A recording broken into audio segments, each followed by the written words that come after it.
ഷാഫി മാധ്യമങ്ങൾക്ക് മുന്നിൽ എത്തിയപ്പോൾ ഒരു കാര്യം വ്യക്തമായി കഴിഞ്ഞു. പോലീസിന് ഷാഫിയോട് അതിയായ വൈരാഗ്യമുണ്ട് എന്നത്. ഇതിനുള്ള കാരണം ഒന്ന് തിരിഞ്ഞു നോക്കിയാൽ കിട്ടാവുന്നതേയുള്ളൂ. ഏകദേശം ഓഗസ്റ്റ് മാസം 28-ാം തീയതി രാഹുൽ മാങ്കൂട്ടം വിഷയം കത്തി നിൽക്കുന്ന സമയത്ത് കോഴിക്കോട് വടകരയിലെത്തിയ ഷാഫിയെ ഡിവൈഎഫ്ഐ പ്രവർത്തകർ തടഞ്ഞതും അതിന്റെ പേരിൽ കാറിൽ നിന്നും ചാടിയിറങ്ങിയ ഷാഫി പോലീസിനോട് ഇരട്ട നീതിയെക്കുറിച്ച് ചോദിച്ചതും വാർത്തയായതാണ്. ഡിവൈഎഫ്ഐക്കും KSUവിനും രണ്ട് നീതി, ഒരു MP കാർ തടയാൻ പോലീസുകാർ സൗകര്യമൊരുക്കിയതിനെതിരെ ഷാഫി അന്ന് ശക്തമായി തന്നെ പ്രതികരിച്ചു. ഇത് മനസ്സിൽ വെച്ച പോലീസ് പേരാമ്പ്രയിൽ പകരം വീട്ടിയതല്ല എന്ന് എങ്ങനെ പറയാനാകും? മാത്രമല്ല, ഷാഫിയെ പ്രധാനമായിട്ടും തന്നെ ഉപദ്രവിച്ച പോലീസ് ഉദ്യോഗസ്ഥൻ അഭിലാഷ് ഡേവിഡ് ഇന്നലെ പറഞ്ഞൊരു കാര്യമുണ്ട്.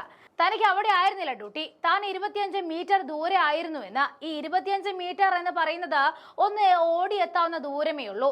എന്നിട്ടും ഏതോ 25 കിലോമീറ്റർ ദൂരത്തുള്ളത് പോലെ ആയിരുന്നു അദ്ദേഹത്തിന്റെ ന്യായീകരണം. തെറ്റ് ചെയ്തു എന്നത് തെളിഞ്ഞ സത്യമാണ്. അതിനെ വെറുതെ മൂടാൻ പെടാപ്പാടുപെടുകയാണ്. ഗുരുതരമായ വീഴ്ചയാണ് ഷാഫിയുടെ കാര്യത്തിൽ നടന്നിരിക്കുന്നത് എന്ന് വ്യക്തമായി കഴിഞ്ഞു.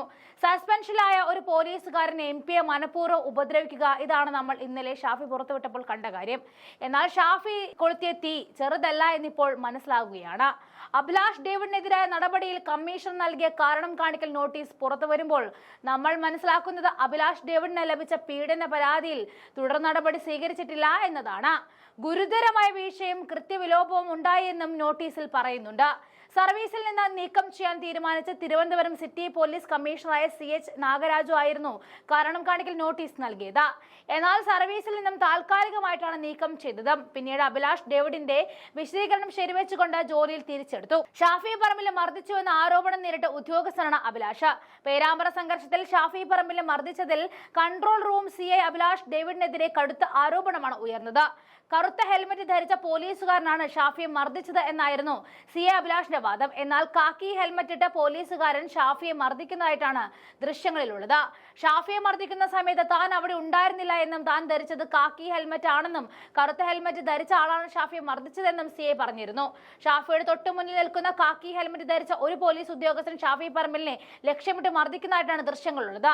അഭിലാഷ് ഡേവിഡ് ആയിരുന്നു ആക്രമണത്തിന് നേതൃത്വം നൽകിയെന്ന് ഷാഫി വാർത്താ സമ്മേളനത്തിൽ ആരോപിച്ചു. ഇയാൾ CPM മഞ്ചൂർ ഏരിയ കമ്മിറ്റി ഓഫീസിൽ നിത്യസന്ദർശകനാണെന്നും ഷാഫി ആരോപിച്ചിരുന്നു. എന്തായാലും ഷാഫിക്ക് നേരെയുള്ള ഈ ആക്രമണം ആസൂത്രിതമാണെന്ന് പച്ചയായ സത്യമാണ്. ഓഗസ്റ്റിൽ പോലീസ് ഉന്നം വെച്ച ഷാഫി അവർ ഒക്ടോബറിൽ പൂട്ടാൻ നോക്കിയെങ്കിലും നടന്നില്ല എന്നാണ് ഇപ്പോൾ തെളിയുന്നത്. ഒരു MP ക്ക് നേരെയുണ്ടായ ആക്രമണത്തിൽ സർക്കാരിന്റെ ഭാഗത്തു നിന്നും ഒരു പ്രതികരണം ഉണ്ടാകാത്തതും ശ്രദ്ധേയമാണ്.